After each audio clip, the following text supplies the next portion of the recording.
Nay, good father, said Robin, I would not burden thee with aught of mine but myself. Don't thou think, said the friar mildly, that the good Saint Christopher with her sought his own ease so.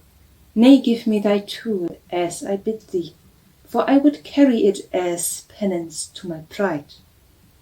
Upon this, without more ado, Robin Hood unbuckled his sword from his side and handed it to the other, though thus it with his own breath in beneath his arm.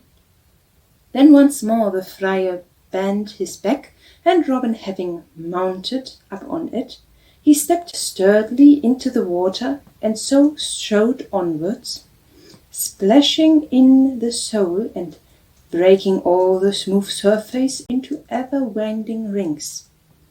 At least he reached the other side, and Robin leaped lightly from his back.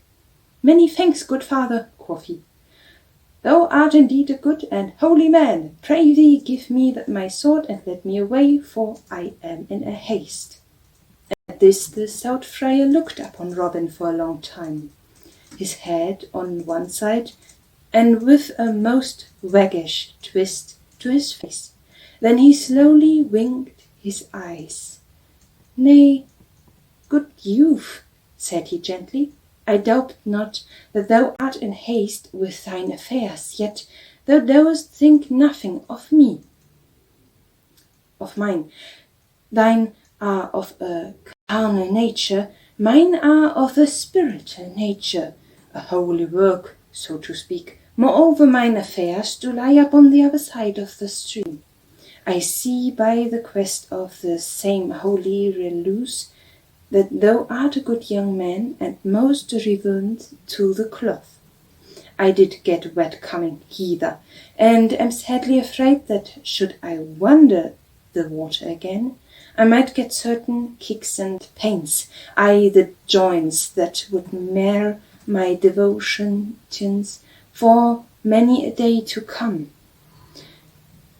I know that since I have so humbly done thy bidding, thou wilt carry me back again. Thou seest how Saint Godric, that holy hermit, whose natural day this is, hath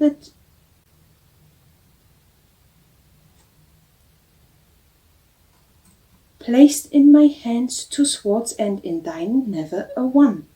Therefore he persuadest good youth and carry me back again. Robin Hood looked up and he looked down, biting his nether lip. Quoth he, Thou cunning friar, thou hast me fair and fast enow. Let me tell thee that not one of thy cloth hath so hoodwinked me in all my life before. I might have known from the looks that thou wert no such holy man as thou didst pretend to be. Nay, interrupted the friar, for I bid thee speak not so scurrilely, neither lest thou mayest perchance fear the prick of an inch or so of blue steel. Nay, interrupted the friar. Oh, to, said Robin, speaking not so. Friar, the loser hath ever the right to use his tongue as he doth list. Give me my sword. I do promise to carry thee back straightway. Nay, I will not lift the weapon again thee.